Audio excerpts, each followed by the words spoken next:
Hello Ibran, আসসালামু আলাইকুম। সবাই কেমন আছেন? আশা করি সবাই ভালো আছেন। আল্লাহর কাছে সবসময় বলি আল্লাহ সবাইকে ভালো রাখুক, সুস্থ রাখুক। এই ভর দুপুরে কোথায় চলে যাচ্ছি সবাই হয়তো এটাই ভাবতেছেন।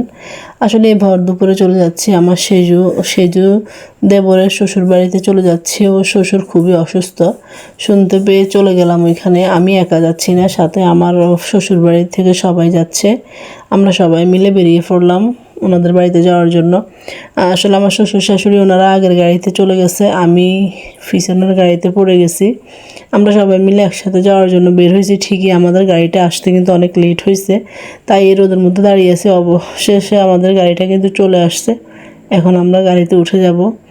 আর অপেক্ষা করাটা যে আসলে অনেক কষ্টের, এটা আসলে আমি কাউকে বুঝাইতে পারি না। আমি অপেক্ষা করব এমন কিছু আমার আসলে ধৈর্য ধরেও না, আমার এটা ভালো লাগে না। কিছুই করার না, অপেক্ষা তো করতেই হবে।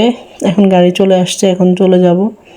আর কথা হচ্ছে যে আসলে কেউ যদি অসুস্থ হয়, এটা শুনলে কিন্তু খুবই খারাপ লাগে, দুঃখজনক মনে হয় আর কি, আমার কাছে দুঃখের ব্যাপার।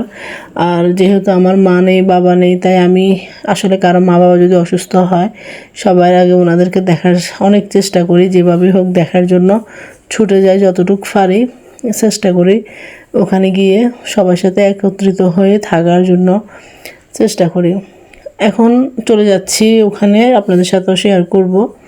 সব কিছু হয়তো শেয়ার করতে পারবো না, যতটুকু সম্ভব হয় আমি আপনাদের সাথেও শেয়ার করব।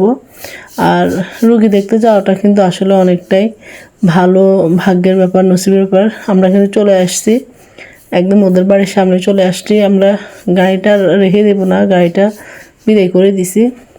এখন সবাই চলে যাচ্ছি ওদের বাড়ির ভিতরে। আসলে বাড়ির সামনে এখনও যে গোয়াল ঘরগুলো আছে এগুলা এদিকে আসার পরে দেখলাম আর কি, আমাদের ওইদিকে কিন্তু এখন আর নেই। দেখতে কিন্তু খুবই ভালো লাগে, এগুলো আসলে থাকলে কিন্তু খুবই ভালো লাগে দেখতে। বাড়িতে এখনও সবাই গরু পালে, সামনে রাখে ইটে আর কি। এদিকে খালাম্মার সাথে দেখা হয়ে গেছে একদম রাস্তার সামনে, তাই ওনার সাথে কোলাকুলি করে নিলাম। এখন চলে আসছি ঘরে। ঘরে এসে দেখি আমার শ্বশুর শাশুড়ি তো ওনারা আগে চলে আসছে, আমি বলছি। আর ঘরের ভিতরে কেন জানি অন্ধকার দেখা যাইতেছে, আলো দেখা যাইতেছে না, বুঝতে পারতেছি না কেন অন্ধকার। যাই হোক, তবুও আপনাদের সাথে শেয়ার করার চেষ্টা অবশ্যই করব যতটুকু পারি। এদিকে এসে বগুড়া খুলে তারপরে কথা বলতেছি সবাই মিলে, রান্না বান্না করতেছে এখানে, আমরা সবাই মিলে কথা বলতেছি। এদিকে বিড়ালগুলা আমাদের সাথে দিকে অনেক কিউট করে তাকায় রয়েছে, তাই বিড়ালগুলো আপনাদের সাথে শেয়ার করতেছি। বিড়ালগুলাকে একটা ছিল সুন্দর আর একটা ছিল কালো, দুইটা দুই রকম ছিল। যাই হোক, অনেক কিউট ছিল কিন্তু, তাই আপনাদের সাথেও একটু শেয়ার করলাম। এখন আমরা সবাই চলে যাব নাস্তা করার জন্য, আমাদেরকে ডাকতেছে নাস্তা খাওয়ার জন্য, তাই উঠে চলে আসছি। আপনারা সবাই আমাদের সাথেই থাকেন, হয়তো আপনাদেরকে খাওয়াতে পারবো না, কিন্তু দেখাতে তো পারবো, শেয়ার করতে পারবো, এতটুকুই। এখন নাস্তা করার পালা, সবাই মিলে বসে যাব।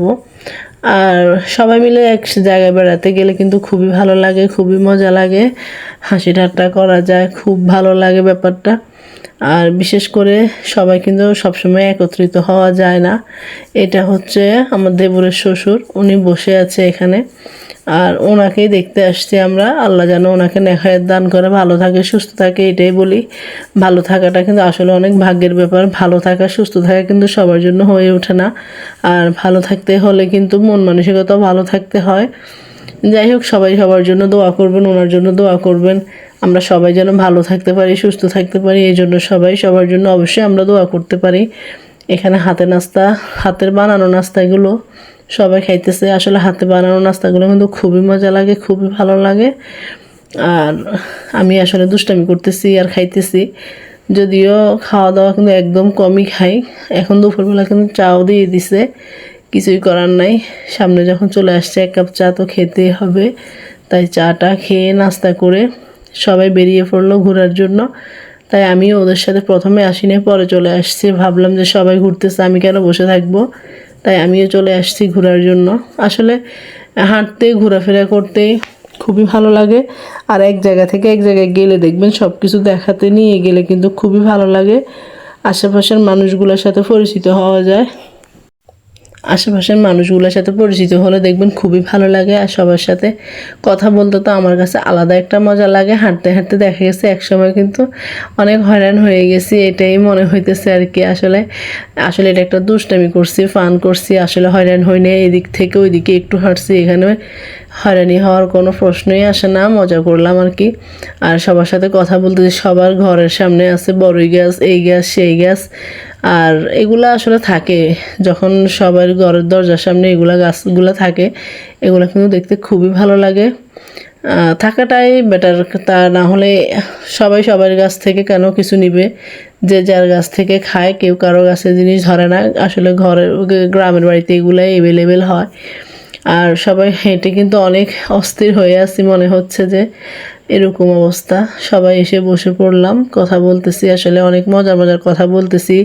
আপনাদের সাথে তো আর সব কিছু শেয়ার করা সম্ভব হয় না, যতটুকু পারি এতটুকু দেখায়। কথাগুলো তো আর শোনানো সম্ভব হয় না, শুনতে পারলে হয়তো আপনারাও হাসতেন আমাদের এই মজার মজার কথাগুলো।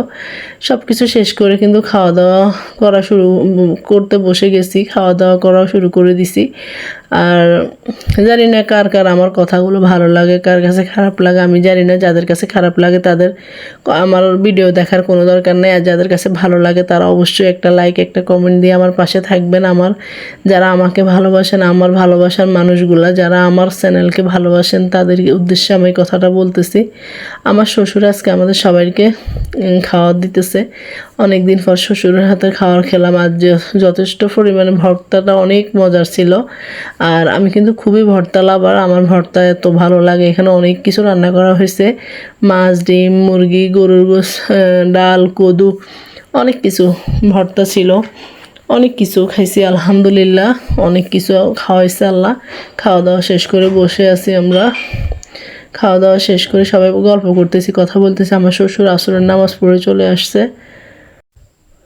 আসরের নামাজ পড়ে চলে আসছে আমার শ্বশুর। এখন আমরা সবাই কথা বলা শেষ, এখন কিন্তু আরও একটু চা নাস্তা করে চলে যাব। আসলে আর কোনো নাস্তা করার কোনো ইচ্ছেই ছিল না, তবু আন্টি অনেকবার করে বলতেছে চা খেয়ে তারপরে বের হও। এখন আমরা সবাই মিলে কথা বলতেছি, আর ছোট্ট বাবুসোনাকে একটু ভিডিও করতেছি আমাদের। আর চা তো বসানো হয়েছে, চা খাওয়ার জন্য অলরেডি সবাই বসে আছে। চা খেয়ে কিন্তু আমরা এখন বেরিয়ে পড়বো। সবাই ভালো থাকবেন, সুস্থ থাকবেন। আজকের ভিডিও পর্যন্ত, আল্লাহ হাফেজ।